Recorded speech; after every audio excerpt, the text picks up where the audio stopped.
이번 시간에는 영업이 무엇인지에 대해서 설명드리도록 하겠습니다. 자, 영업이 뭘까요? 자, 영업은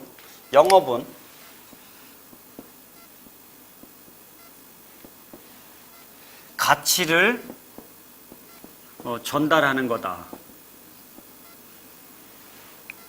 가치만 잘 전달이 되면 상품은 저절로 팔리게 돼 있는 거예요. 맞아요? 예. 자, 그런데 문제가 생겨요. 가치를 전달하는데 문제가 생겨요. 어떤 문제가 생기느냐? 믿지를 않아요.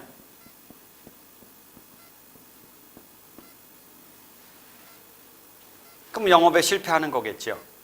그럼 믿지 않는 이유는 뭐 때문일까요? 그래서 영업을 잘하려고 하면 믿지 않는 현상이 나타나는 것을 예방할 수 있어야 됩니다. 자, 영업사원이 마음에 들지 않는데, 영업사원이 호감이 생기지 않는데 제품이 팔리는 경우가 있을까요? 영업사원이 마음에 들지 않는데 제품이 팔리는 경우가 있을까요? 없죠. 자, 그러니 영업을 잘하려고 하면 가치를 전달하기 이전에 자, 호감을 얻는 것이 우선인 거죠. 자, 고객한테 호감을 얻을 수 있어야 됩니다. 맞습니까? 예. 오케이. 자, 호감을 얻었다. 영업의 반은 성공한 거라고 볼 수가 있고요. 그러면 이제 상담의 분위기가 확보가 되고 고객하고 대화를 할 수가 있어서 가치를 전달할 수가 있지요. 다만 가치를 전달한다라고 하면 제일 먼저 가치를 전달하기 이전에 뭐부터 해야 될까요? 가장 중요한 건 고객의 여러 가지 정보를 파악하는 일이 우선이지 않을까요? 예를 들자면 내가 보험을 파는 사람이다. 그러면 자, 고객이 자, 한 달에 얼마 정도를 벌고 있는지, 자, 지출은 어디에 얼마만큼 하고 있는지, 어떤 보험에 가입했는지, 월 보험료는 얼마나 내고 있는지, 그래서 어떤 경우에 어느 정도 보장을 하고 있는지, 재산은 잘 늘어나고 있는지, 이런 것들을 알아봐야 될 거예요. 그렇지 않나요? 그런데 대부분이 이런 정보 파악을 정밀하게 할 줄 모르죠. 체계적으로 정보 파악을 잘 하지 않아요. 그러면 각각의 영업사원들이 거래처에 가서 자, 판매를 하고자 할 때 제일 먼저 해야 될 일은 그 사람들의 현 상황이 어떤지 파악하는 일이 우선이지 않을까요? 자, 그 다음에 해야 될 일은 뭐예요? 그 다음에 해야 될 일.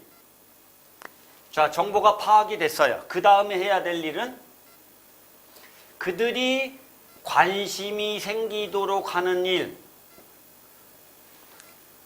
욕구가 환기되도록 하는 일, 니드가 환기되도록 하는 일, 관심이 생기도록 하는 일이 필요한 거예요. 공감하십니까? 관심이 생겼다. 그러면 어떤 현상이 나타나죠? 고객은 나한테 30분을 내줄 수 있고 1시간을 내줄 수 있고 3시간도 시간을 내줄 수 있습니다. 자, 제가 전번 시간에 자, 나가는 돈, 새는 돈을 줄이고 목돈을 만들고 재산을 늘리고 노후 준비를 하고 자, 보험료를 줄이면서 보장도 더 많게 할 수 있는 방법이 있다. 관심이 있냐? 이렇게 물어봤습니다. 그랬더니 고객이 관심이 있다. 시간을 30분 내줄 수 있냐? 그랬더니 내줄 수 있다. 이렇게 얘기하거든요. 뭐 때문에 그런 거예요? 관심이 생겼기 때문에 그런 거예요. 그럼 그 다음에 해야 될 일이 뭐예요? 니드 환기가 됐다? 그랬을 때 이제 우리는 우리 상품의 가치를 전달하는 일이 필요한 거죠.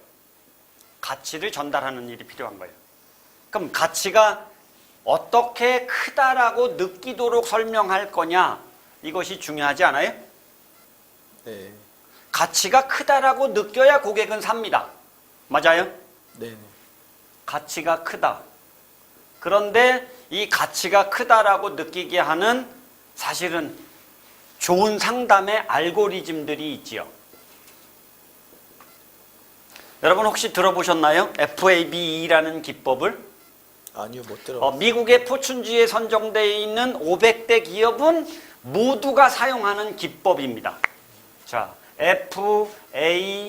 FABE라는 기법이 있는데 이 기법은 이렇게 단순하게 말씀할 수 있는 게 아니지만 어쨌든 가치를 전달하는 면에서 가장 효과적이고 그 강력한 화법이다 이거죠. 그런데 가치를 전달하고 나면 고객은 거기서 오케이를 쉽게 할까요? 안 할까요? 오케이 하기가 쉽지 않아요. 그러다 보니 고객은 노를 하지요. 아직은 아니다거나 의심이 들거나 불안해서 고객은 거절을 합니다. 그러면 영업사원들이 판매를 잘하려고 하면 이 거절이 나타났을 때 어떻게 해야 될까요? 거절을 극복할 줄을 알아야 됩니다. 이 거절이 극복이 돼야 사고 싶은 마음이 고조가 되는 거지요. 그렇지 않아요? 네. 자, 그러면 거절이 다 극복이 됐다. 그랬을 때 뭐 해야 돼요? 그랬을 때 뭐 하는 거예요? 제품에 대한 설명이요? 거절이 다 극복이 돼. 제품 설명을 했다라는 건 가치가 전달이 됐을 때, 전달을 할 때 제품을 설명한 거예요. 이 제품은 당신한테 이런 가치가 있습니다. 그러니 써야 되지 않겠느냐. 다른 제품 사지 말고 이 제품을 사야 되지 않겠느냐. 이렇게 설명을 했죠. 그러다 보면 가격이 비싸다든지 아니면 생각해 보겠다든지 아니면 그 와이프한테 물어봐야 된다든지 이런 여러 가지 종류의 거절들이 나올 수 있죠. 그 거절이 다 극복이 되고 나면 고객은 살까 말까 고민을 하게 됩니다. 그런 타이밍을 우리는 뭐라고 하느냐? 종결의 타이밍이라고 하거든요. 그럼 이 종결을 제때 정확하게 하는 것이 중요한가요? 안 중요한가요? 종결을 잘하도록 해야 결국은 내가 목적을 달성한 겁니다. 영업이라고 하는 것은 자, 제로섬 게임이에요. 제로거나 100이거나. 계약을 하면 100이고 계약을 못하면 제로예요. 그러니까 마무리를 잘할 수 있어야 훌륭한 영업사원인 거예요. 맞아요? 네. 자, 그런데 종결이 됐다. 대부분의 영업사원들은 종결이 되면 사실은 신속하게 나오고 싶어 할 가능성이 많죠. 그런데 훌륭한 영업사원들은, 영업 천재들은 이걸 잘합니다. 후속 조치를 취하는 일을 잘합니다. 후속 조치라는 건 뭐냐? 내가 어떤 사람이다. 그 당신이 계약해 준 것이 어떤 것이다. 자, 앞으로 당신을 이렇게 도울 것이다. 자, 그래서 사실은 신뢰를 얻는 작업을 또다시 하지요.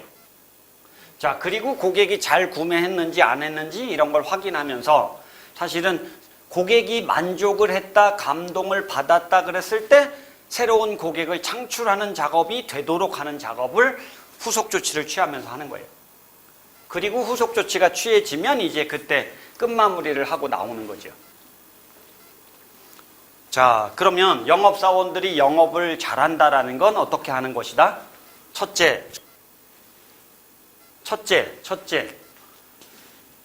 호감을 얻기 이전에 첫인상을 좋게 하는 것을 우선으로 해서 호감을 얻어야 되고, 그런 다음에 정보를, 고객의 상황에 맞는 여러 가지 정보들을 잘 파악해야 되고, 정보를 많이 파악하면 많이 파악할수록 영업은 쉬워집니다.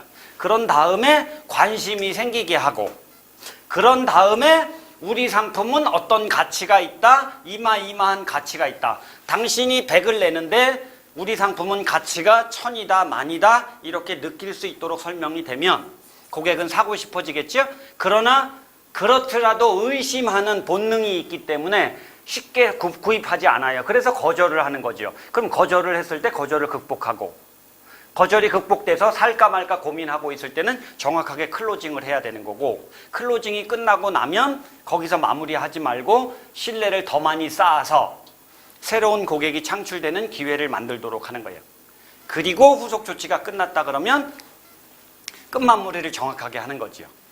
자, 끝이 마지막까지 최선을 다하는 당신의 모습은 아름답다 그랬습니다. 그래서 영업 천재가 되면 마무리를 아름답게 하죠.